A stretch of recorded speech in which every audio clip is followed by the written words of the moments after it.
The day I was desperately walking through my local drugstore looking for something to cover up my thinning hair was the day I came out of the closet about my hair loss to myself. So, you clicked on this video looking for a tutorial on Toppik. Therefore, I'm going to assume that you're probably in a certain stage of hair loss or have thinning hair. If that's the case, I'm so glad we found each other. Before you wake up with your pillowcases stained or ruin a date because your Toppik is running down your face, let's go into the pros and cons before I dive into a tutorial on how to properly apply it and when to apply it. The good news about Toppik is it's fairly affordable, it's easy to find, and the application is pretty easy once after you give it once or twice a whirl. Lastly, it's pretty safe. The hair fibers are pretty big. They're not going to clog your hair follicles. The cons of this is it does get expensive if you're using it every day. I don't. I only use this for special occasions, and for daily use I actually wear headscarves and hair toppers and hats to let my hair breathe, and that way I don't have to wash it every day. I'll link some videos around my daily hair routine at the bottom in the description. And the other con about this is, shit, did I mention it was waterproof? Other cons about Toppik is it's not waterproof or sweatproof. So I wasn't kidding when I said ruin a date.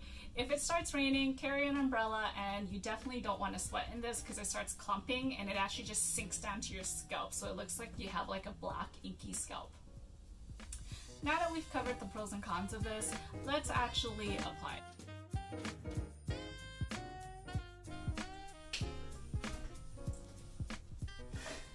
If you watched my previous videos, you know that I've had noticeable thinning hair, female pattern hair loss for about 17 years. And so I hide it quite well with the side part. As you can see, it's a bit thinner on top.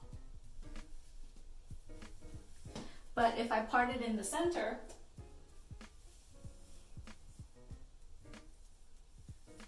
my thinning hair is a little bit more noticeable. So I usually part my hair on the side, but for the sake of today's Toppik demo, I'm actually going to wet my hair and part my hair in the center so you can see the results a bit better.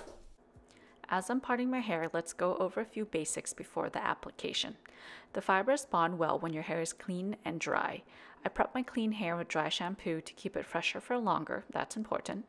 And the Toppik fibers do get everywhere, so it's a thin dark layer, so protect your clothes if you're wearing light colors.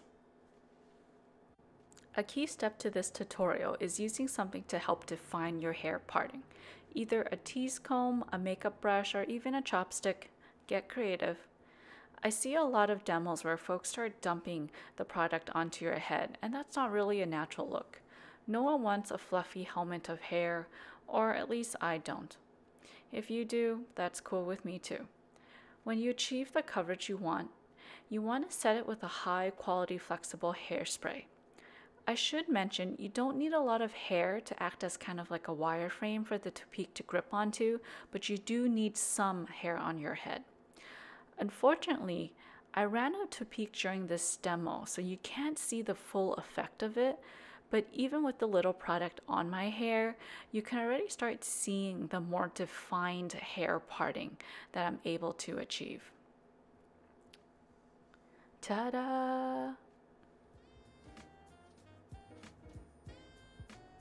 I'm doing some final edits and I just felt I had a few more pieces of information to add, going over the price and of course some tips about hair loss and how often you should use Toppik.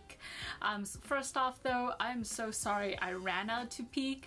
The fibers are super light and it's really hard to tell actually how much is in it, so always keep, tip number one, always keep a spare bottle around.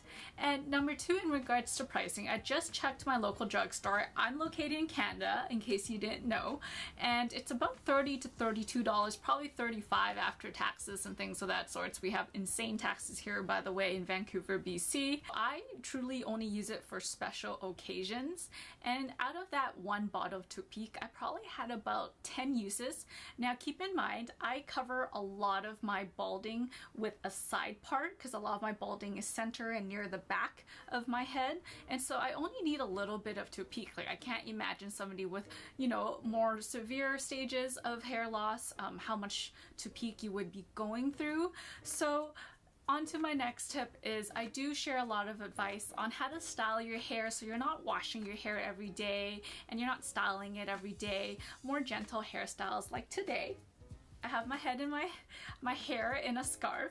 Just a little side note, if you've been watching some of my videos and you notice my English is kind of weird, I know I don't have an accent because I was born and raised in Canada, but my English is not up to par. It probably goes up to about a grade 12 level, so I say some words really funky. Okay, back on styling tips. Shit, where was I? Right, so today, as you can see, I actually have my greasy hair in a silk head scarf, and I went out to lunch like this, went out grocery shopping. I just didn't feel like wearing a hat today because I'm wearing a nice linen jumpsuit, and I didn't want to put on a topper because if you watched my previous review on my first topper, toppers give me headaches. Like I have a very sensitive head and I can't endure a topper for more than 20 minutes without getting a headache. So I have videos on different ways I secure my topper without actually clipping it on. If you do want to learn more about these, I release videos about every week or so. If you do have a product you're looking to use or try out that you need advice on, or if you're noticing your hair is thinning and you need advice on it, please put your questions in the comments below. I see my dermatologist and my doctor regularly, so that's something I can bring up and discuss. And I've been around the block when it comes to hair loss. I've had it for 17 years, gone through several dermatologists, several doctors, tried lots of products, more invasive and lighter ones. I'm just starting up my YouTube channel, and this clip is actually the first clip I'm testing out a new microphone so I can finally film 4K videos on my phone. Yay! So subscribe. If I told myself if my channel grows to about even 100 users, I would keep on buying better equipment to create better content for you and to help you through your hair loss journey. Well, thank you so much for watching. I will see you soon, hopefully next week. See you soon.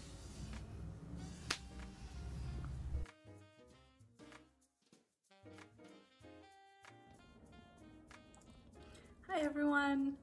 I actually just got back from the wig shop and I got my topper cut along with my real hair. So it's a nice short bob. It feels really nice. In quarantine my hair was down to a very awkward length. I just want to talk about the benefits of going to someone and having your topper customized to your head and how much of a difference that actually makes.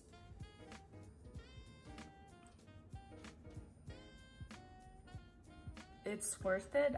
Buying it online is great. You save quite a bit of money if you don't want to get a custom made one, but paying a few extra bucks to go to a salon and have a professional hairstylist actually cut it is worth every penny.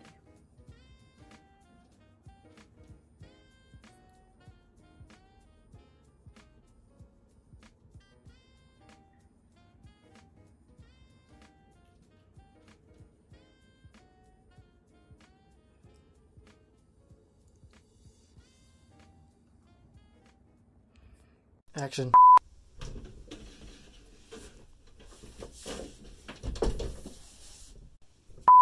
Action.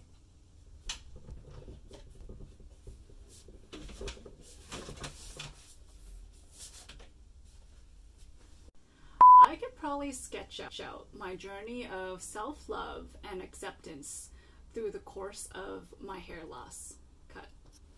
Subscribe to go through this journey of self-love and acceptance. Okay, it's self-love, beauty, and hair together. Okay. If that's the case, pros. Okay. The good stuff. So the good. One sec. Do you want me to get the camera in like close for this?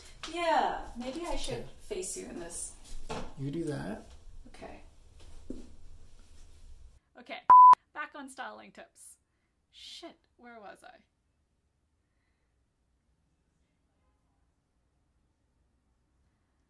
Right. So today, as you can see, I actually have my greasy hair